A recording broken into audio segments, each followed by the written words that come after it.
Yo, what's going on, everybody, and welcome back to the greatest combat sports and culture show in the entire universe, the Fight Podcast. I'm your host, the Underground King, SERG VICENTE, and dude, one of the main reasons why I started this show is because I want to make sure that, look, man, we all know about the big names. We all understand who's coming up, but everybody starts somewhere. And here's the thing, man. I got this dude who is an absolute killer. Lifelong martial artist. This dude is on a 15-fight winning streak, and he's about to make his debut for the rest of us in August 25th on the Tuesday Night Contender Series, man. So without further ado, let's go ahead and bring my man Anthony Romero on the show. Bang! There he goes, the man, the myth. There he is. Anthony, brother, how's everything going today, man? Doing well. How are you? Oh, dude, thank you so much. I'm doing very well, man. Yo, thank you as always for joining me on the Fight Podcast. Dude, you're an absolute killer. And the thing about it is, man, and again, so many of these, smaller organizations house just absolute monsters. And people just don't know, man. Please let the people know a little bit about yourself, man. Where'd you get your start from? Because again, you're from a place that not many of us are from, man. Oh yeah, for sure. A lot of people don't know the city where I'm from, in Ontario, about 20 minutes away from Niagara Falls. Everyone knows what Niagara Falls is. So I usually say I'm from Niagara Falls, but I'm from Welland, Ontario. Awesome. I've been doing martial arts since I was like 5 years old. My parents wanted me to have some sort of self-defense. Mm-hmm. You never know what's going on these days. The world's a crazy place, right? No shit. So, yeah. So they just wanted me to have some sort of self-defense, and Taekwondo was the only thing in town. So I did that for a little bit. I got my black belt, and I started to get a little bit bored of it, just breaking boards and stuff. Yeah, I didn't feel like it was the best thing. So I saw a UFC fight, and I just fell in love with it from there. And another gym opened up, and I've been competing ever since in jiu-jitsu, kickboxing. I went to Brazil and Italy with the world team. So yeah, I've been competing my entire life. That's amazing, dude. So okay, so you said the UFC was when you first got your first essential, like your exposure to MMA and the UFC. Which was it? Because everyone has a story about like going back in the day and finding like a VHS or some shit. For you, what was that moment? Well, I watched the fight Anderson Silva versus Patrick Cote, and Anderson Silva. I watched him. It was just art. He was an artist, and that's why the sport's called mixed martial arts. He's very creative, and I fell in love with it ever since then. So. Well, dude, you come from a place that, and again, we look at Canada. Canada is definitely one of I would say, the meccas of MMA. You have, obviously we know George St. Pierre and Rory McDonald, but the teams that come out here and the talent that has come from Canada, what is it about Canada, man, that continues just breeding just incredible talent that comes out of there? I think it's just the coaches. The coaching they're very passionate about what they do. It's not about money. It's about being successful. Not just individually, but as a team together, right? One fighter pops up, then another one pops up. So it's just the hard work from the coaches and our dedication in the sport that makes us better, and it feeds off on us, and then we grow and we get better, and it just keeps passing on generation to generation. So have you had an opportunity, especially since you've traveled around so much, and do you have to tell me about some of these trips? Being able to go ahead and compete and travel in Brazil and travel and compete in Italy. Now, was this in MMA specifically, or was it like wrestling? I seen you in the singlet, brother. I saw you was ready. That was actually my first wrestling match ever. Oh shit! And that was that was a little bit nerve-wracking. I never wrestled in high school. I never wrestled in university. But I wrestle in MMA, which is funny. That's so and yeah, it's exactly like George St. Pierre. He never wrestled in high school or university, and he's wrestling with the Montreal Wrestling Club, and he's one of the best wrestlers in MMA, right? Absolutely. But yeah, Brazil and Italy, that was with the kickboxing team. So it was strictly stand up, and I was just a kid. I was 15, 16, going over there, and not a lot of experience, but the country it's just they pick people the I guess you could say the best in each weight class. Yeah. Each person who wins their national championship in that weight class. So we go over there, and it's a different world, man. There's so many good people there from Russia, from everywhere, and that experience alone, it was very helpful. I'm about to say, man, that international competition, I know a lot of wrestlers talk about that a lot and how that benefits them in their transition to MMA, but being able to do that, especially on the kickboxing end, and being a striker like yourselves, man, how has that translated and really helped you in your MMA game, and especially in your pro career? Oh yeah, for sure. It helped me so much going over to another country and having to make weight. All these foreign languages, you have no idea what people are talking about, or if they're talking about you. And even when you're fighting, there's someone else from a different country, and they're saying something. You have no idea what they're saying, and you don't really know what to expect. Your coaches are talking, but it's so loud in there, you have no idea what anyone's saying. And it's just a different environment, and you learn. You take things from different countries, what they're best at.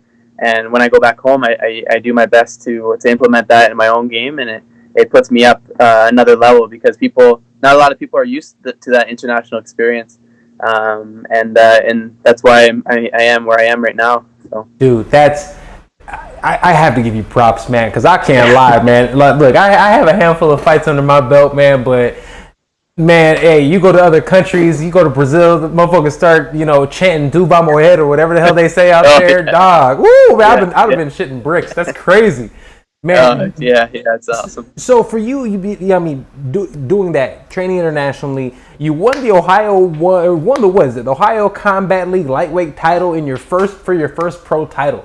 Tell me about that, man. How was that experience? I mean, you're training internationally, and just already early in your career, you have a belt. How is that? It's awesome. It's something. It's a goal of mine. Like I write goals on my board, and I try to check them off every year. Try to get as close as I can. Sometimes I get them, sometimes I can't. But usually the times that I don't get it, it's out of my hands. It's out of my control. So I'm always working and doing my best to get those goals. But yeah, it was super exciting. Like going to Brazil is one thing. Like that's a different story. But driving 4 or 5 hours to Ohio, it's easy. Right, I'm used to it. I did it my whole amateur career for 10 fights, right. Driving to the States, and it just become a normal thing.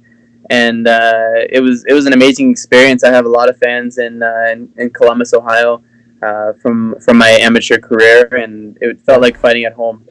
So it was very nice. Besides the stress of all this COVID stuff coming up, it almost got canceled, and just things were jumping around. So. But we did it, and I was lucky to have one of the last fights of this year. Man. So. Well, dude, tell me how that was, man, with everything that's going on and the stress of COVID and everything in all countries. Now, are you currently living in Canada? Yeah. Okay. I just want to So, I mean, with all that going on, man, how has training for you been? And again, we're going to talk about what you have coming up soon, too. But, like, just in preparation and having your mindset going into your last bout, man, how has that been? I always say focus on things that you can control, right? If there's something that's totally out of your hands, like you can't stress about that kind of stuff, right? Yeah. So if they were to cancel it, like, what am I gonna do? Get upset or whatever? Like, it's gonna hurt me in the long run. So yeah, I just worried about training, making weight, and if the event was going, then good, and if it wasn't, then. Well, how was your training protocols? I mean, was it like locked up? Like, because down here, bro, like, man, I'm from Chicago. I'm in LA now. I had to like escape Chicago. I felt like to come out here to LA to be with my lady, and now that I'm here, I mean, everything was shut down. I mean, how was it up there? Was everything like when you were training? Did you have to train at home? Like, what was that like? Not yet. Not yet. The weekend after my fight, that's when everything started. It was like the downhill. Started. The UFC got canceled in Columbus. The exact same state. And everything was just like a nightmare at the beginning of the end right there. And I was so fortunate to be able to compete and leave a good impression to the higher ups, right, to the UFC, Well, let's talk about it. Let's talk about it. All right. So I'm glad you said that. And dude, August 25th. Dan, honestly, this is the best thing since the first few seasons, I think, of Tough. Tuesday Night Contender Series, Little Cage. People been going at it. And let me rephrase that. Little Cage, people been going night. It's been nuts. Oh yeah. How did it come about? Dude, tell me a little bit like your excitement level for you, dude. You're here. Oh yeah. I'm like so close. Like I'm knocking on that door, and I'm ready to just kick it down and achieve my dream. It's something that I've been working for pretty much my entire life, and yeah, it's finally here. It was supposed to happen last year, but it was contract issues and everything. Mm-hmm. But I always say everything happens for a reason. I was 5-0 at the time. Now I got 2 more fights under my belt, and now I'm 7-0. More experience, mm-hmm. and that's dangerous. So yeah, I'm very happy. Matt Dodge has been working tirelessly trying to get this opportunity, and it's finally here, and I'm excited to get it done. That's what's up, man. Well, dude, so with that, it's here. You're excited about it, man. Have you started camp? Are you already kind of into it already? Yeah. I've been in shape this whole time. I've been doing my runs. I've been doing pads and everything at home. So it's not like I had to like get in shape and all that. Let the ladies know, bro. I understand that. Look at my IG. I got no shirt on. I'm ripped up. We're good here, man. I'm ready to fight. What's up?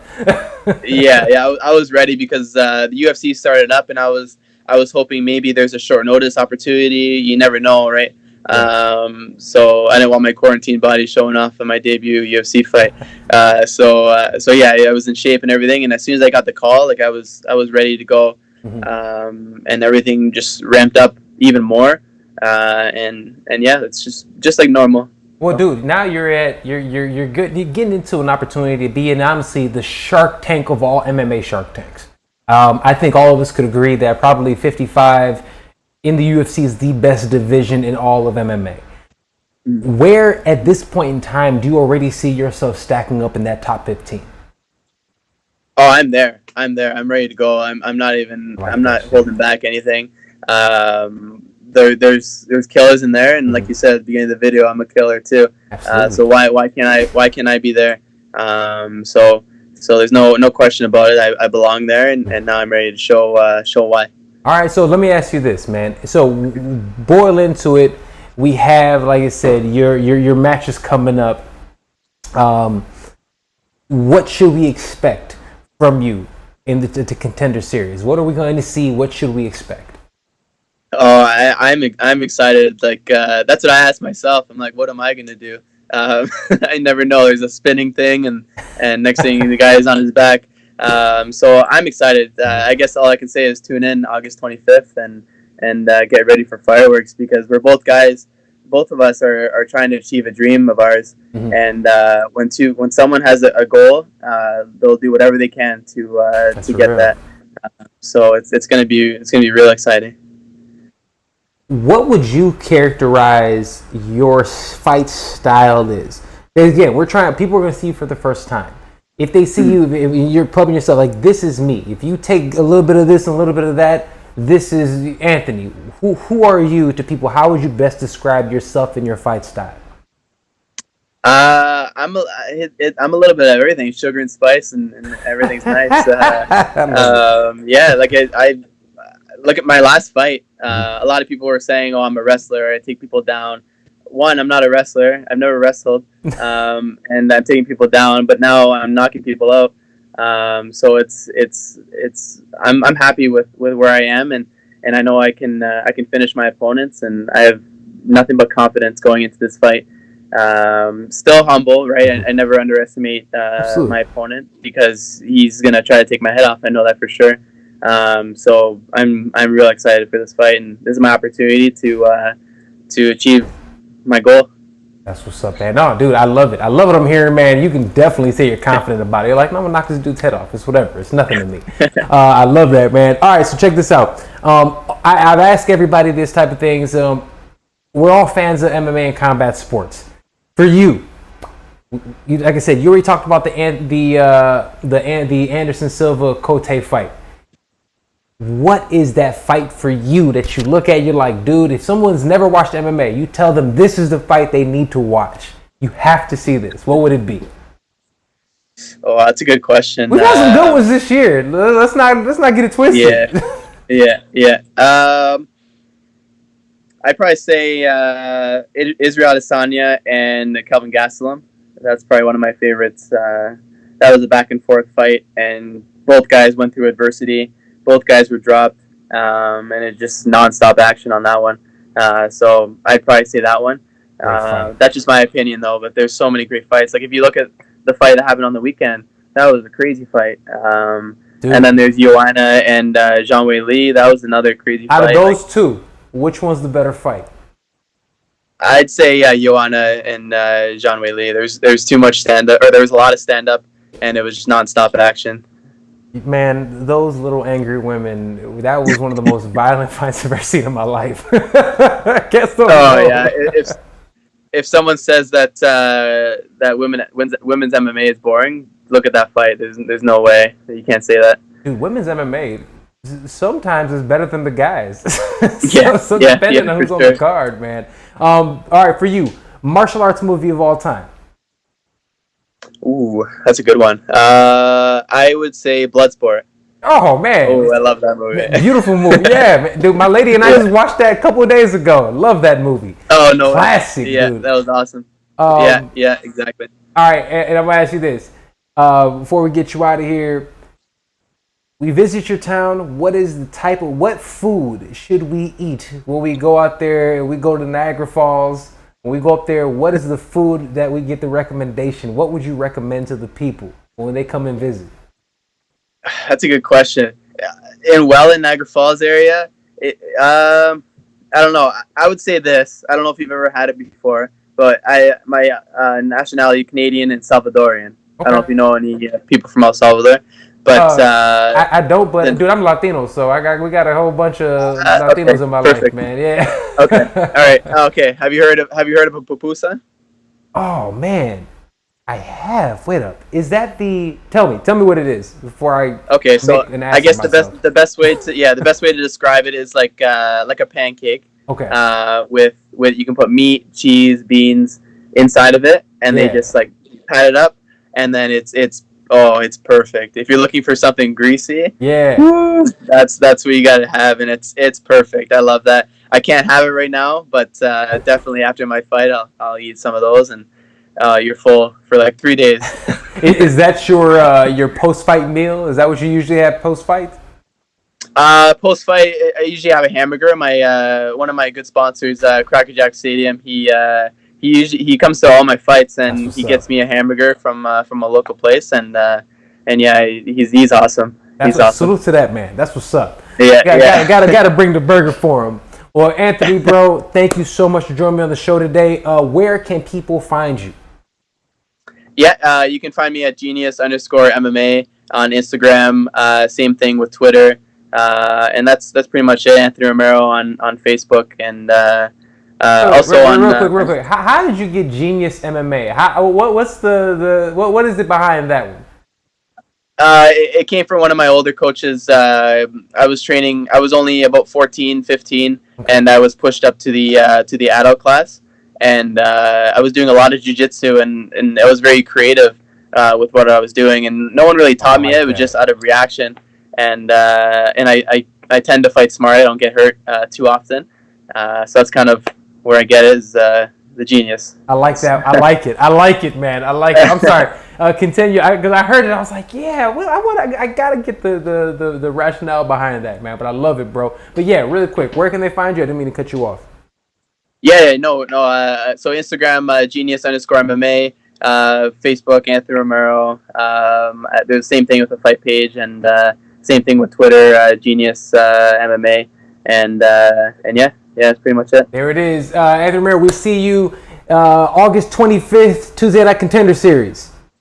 Perfect. There it is. All right, brother. Thank you so much for joining us on the show today, bro. Yeah, thank you for having me. All right, brother. Take care. All right. let us go ahead and boom. That was Anthony Romero, man. He joined us here on the greatest combat sports and culture show in the entire universe, the Fight Podcast. Dude has everything.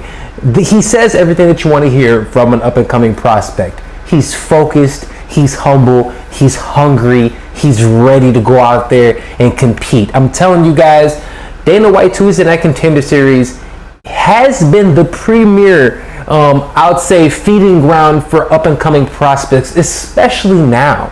Especially with what's going on with everything with COVID. All the other leagues are shut down. LFA is shut down. Everything. No one's in business. So the fact that we actually have Dana White Tuesday Night Contender Series literally having fights the exact same place in which all the UFC fights are currently happening, dude, that's incredible. The exposure that this kid's going to get. Not only the exposure, because he's going to go out there and lay paws on somebody. He has that opportunity, goes out there and lays paws, man. In that stacked weight class, you have a legitimate opportunity to be a star. And he has the moxie, he has the look, he has the tenacity, and I can't wait to see him perform on August 25th on Dana White's Tuesday Night Contender Series. That's the undefeated Anthony Romero, man. Salute to him and everybody involved, to his team. Thank you for having him reach out and come on the show, man. All right, with that being said, this has been the Underground King, SERG VICENTE. And always remember, let's give a shout out to all of our sponsors. The greatest gloves in the world, the greatest combat sports equipment around.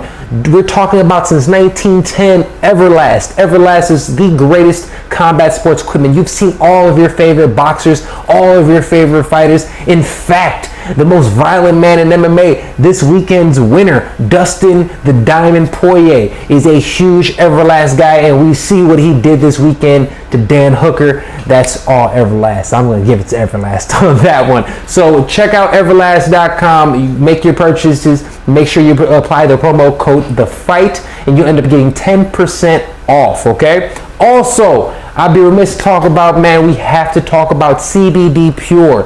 CBD Pure is some of the cleanest, organically grown hemp protein or hemp CBD on the planet, grown right in Colorado. They make it in Colorado. It's certified, everything. Incredible CBD company, man. Check them out today. CBDpure.com. Apply promo code THEFIGHT, and you will also get 15% off of your purchases there, man. So make sure you go out there and get CBD Pure. Lastly, we have to talk about Nug Club, man. If you're on the West Coast and you have weed and you love smoking bud, as I do, check it out, man. Nug Club is for you. They have for $200 using the promo code THEFIGHT. You'll get for $100. You can get a box full of the top cannabis from all over the West Coast. The top cannabis. You'll get flower, you can get vapes, you can get edibles, all the above, man. Check them out today. NugClubOfficial.com, promo code THEFIGHT, man. Check us all out, man. Thank you to our sponsors. Thank you to Anthony Romero for joining us on the show. Don't forget to check him out. The Genius_MMA. Also, don't forget to check him out on the Dana White Tuesday Night Contender Series, August 25th. I'll be breaking that fight down when it comes, and so much more, man. So check it out. Without further ado, this is SERG VICENTE, the host of the Fight Podcast, Underground King. This has been episode 221 of the greatest combat sports and culture show in the entire universe, the Fight Podcast. Deuces.